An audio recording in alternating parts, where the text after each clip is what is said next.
Hello दोस्तों, welcome to ICM channel. आज हम से डिस्कस करने वाले हैं दो स्टॉक के बारे में।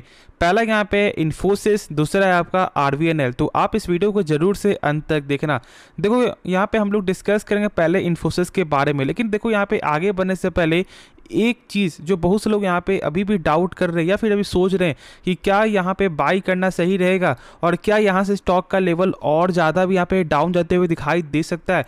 तो देखो एक चीज़ यहाँ पे आप जरूर से जो है समझ लो, कोई भी सेक्टर हमेशा लगातार बढ़ते हुए दिखाई नहीं देगा। कहीं ना कहीं एक साइडवेज का यहाँ पे आपको मौका देखने को मिलेगा और बहुत से जो लॉन्ग टर्म जो इन्वेस्टर है ना, वो अभी ही यहाँ पे फोकस करेंगे, क्योंकि देखो वो जानते हैं कि एआई का बिजनेस हो या फिर आपका क्लाउड बिजनेस हो, वो कभी यहाँ पे ख़त्म नहीं होने वाला है और साथ साथ यहाँ पे लॉन्ग टर्म में जो है और गेन करते हुए ही ये आपको दिखाई देगा।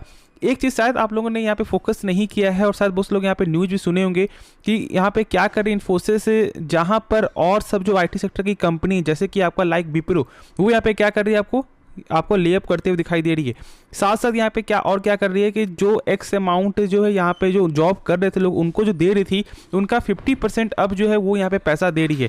तो कहीं ना कहीं इन्फोसिस ऐसा बिल्कुल भी नहीं करते हुए दिखाई दे रहे हैं। और साथ साथ जो इन्फोसिस से आप जानते हो कि यहाँ पे शेयर भी अलॉट किए हैं, खास तौर से जो उनके कंपनी में जॉब कर रहे हैं। तो ये आपको एक स्ट्रॉन्ग का यहाँ पे साइन देता है और कहीं ना कहीं ये आपको ये बताता है कि कंपनी कितनी अच्छी है। देखो सबसे पहले हम लोग यहाँ पे स्टॉक मार्केट में आते हैं, जब हम लोग पैसा लगाते हैं ना, तो हम लोग यहाँ पे माइंडसेट में क्या जाता है, कौन सी कंपनी अच्छी है। क्योंकि देखो आपने जो कोई भी स्टॉक में पैसा लगाया तो पहले आप कंपनी के बारे में ही जानते हो। ऐसा नहीं कि बस आप डायरेक्ट यहाँ पे आप जो फंडामेंटल चेक करना स्टार्ट कर रहे हो, तो नहीं, पहले आप समझते हो कि कंपनी का क्या बिजनेस है, क्या कंपनी यहाँ पे सही है या फिर नहीं है। और इन्फोसिस जानते हो कि एक गजब की कंपनी है और ये काम से भी आपको मालूम चल रहा है कि क्यों ये एक शानदार कंपनी है। और साथ साथ जो स्टॉक तो आपको फंडामेंटल यहाँ पे गजब का देखने को मिलता है। ये थोड़ा लोग यहाँ पे बेसिक भी हम लोग यहाँ पे जान लेंगे, लेकिन बहुत कुछ आपको इस वीडियो में सीखने को मिलेगा, तो अंत तक देखो। अब देखो आज का यहाँ पे क्या प्राइस देखने को मिलता है, क्या लेवल है, यहाँ पे सपोर्ट क्या है, वो पहले जानते हैं, फिर हम लोग यहाँ पे आगे का जो डिस्कशन भी कर लेंगे कि क्या अभी बाई करने का मौका है या फिर थोड़ा वेट करने का।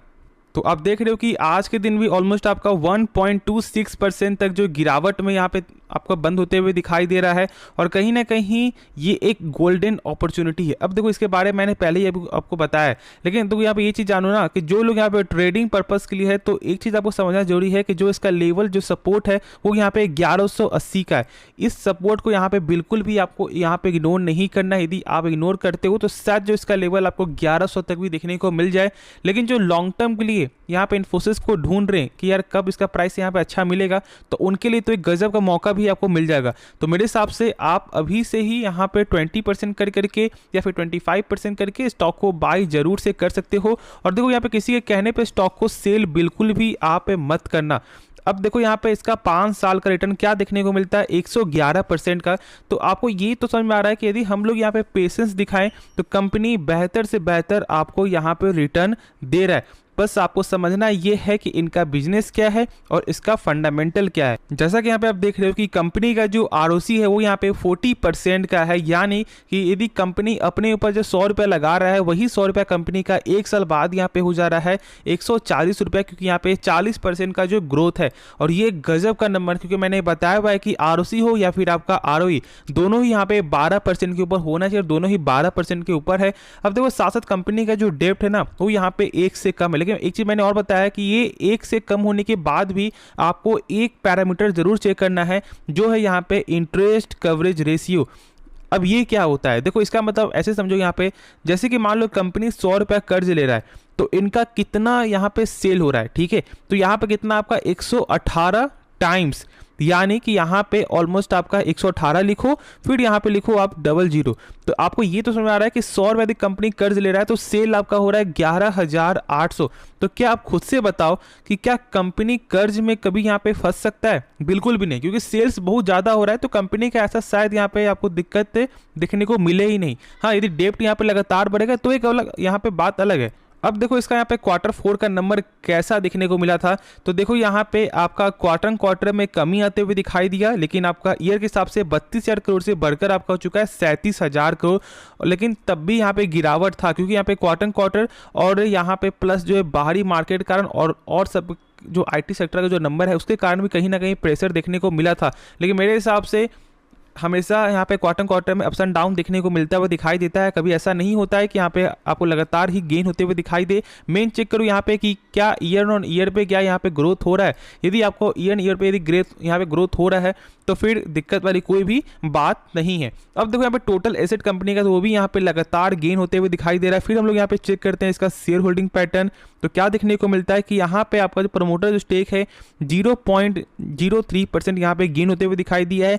फिर देखो यहाँ पे आपका FIS का, तो यहाँ पे ऑलमोस्ट 1% तक का जो है स्टेक कम है, यानी सेलिंग है। फिर देखो आपका DIS का यानी कि म्यूचुअल फंड का, तो यहाँ पे ऑलमोस्ट 1% तक का जो गेन हो रहा है। तो यहाँ पे हमेशा अप्स एंड डाउन देखने को मिलते हुए दिखाई देगा, लेकिन कोई ज़्यादा दिक्कत वाली बात नहीं है। आराम से निश्चिंत होकर होल्ड करके चलो। जो डाउट है आप कमेंट में जरूर से पूछ लेना। और आप जानते हो कि यहाँ पे ब्रोकर जो भी टारगेट दे रहे हैं ना, वो टारगेट बस एक दो ब्रोकर का जो टारगेट है वो यहाँ पे 1150 के रेंज में है। बाकी सारे ब्रोकर का जो टारगेट है वो यहाँ पे 1400 या फिर आपका 1600 या फिर आपका 1300 ऐसे टारगेट यहाँ पे देखने को मिल रहा है इस कंपनी में।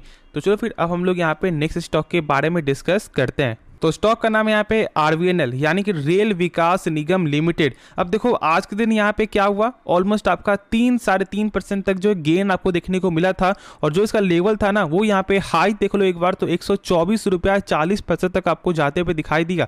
लेकिन देखो जब स्टार्टिंग जब यहाँ पे आपको ओपन हुआ था तो उस समय तो यहाँ पे कुछ ना कुछ प्रेशर देखने को मिल रहा था, लेकिन उसके बाद यहाँ पे गेन क्यों हुआ।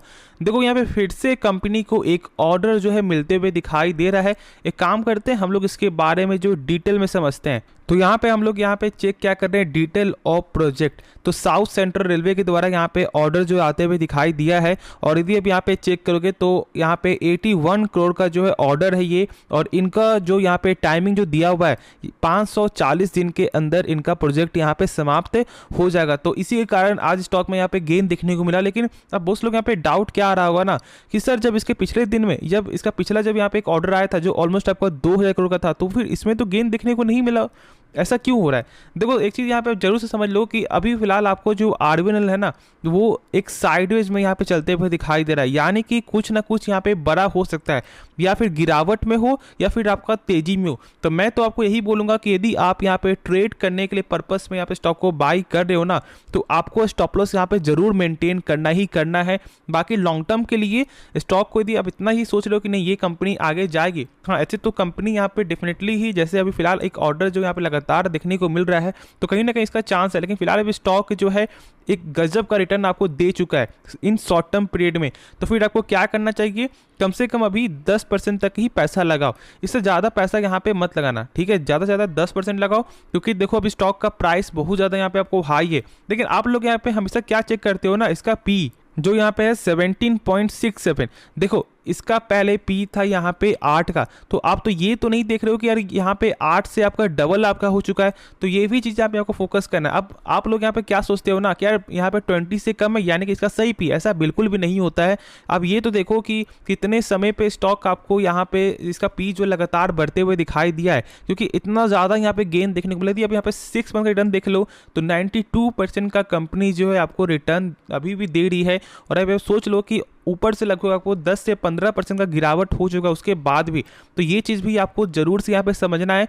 तो इसलिए यदि आप लॉन्ग टर्म के लिए सोच रहे हो तो नहीं तो कम से कम ज़्यादा से ज़्यादा यहाँ पे 10% तक ही फिलहाल पैसा लगाओ, नहीं तो अभी वेट भी कर सकते हो। लेकिन शॉर्ट टर्म पर्पस से तो आपको यहाँ पे स्टॉप लॉस मेंटेन करके ही कुछ भी रिस्क लेना।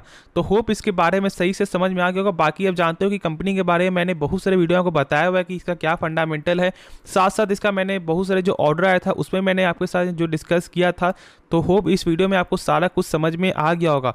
बाकी जो डाउट हो तो आप कमेंट में ज़रूर से पूछना, मैं उसका रिप्लाई भी कर दूंगा। तो चलो फिर इस वीडियो को लाइक करना और इस चैनल को सब्सक्राइब करना। तो मिलते हैं नेक्स्ट वीडियो में, तो तब तक के लिए धन्यवाद।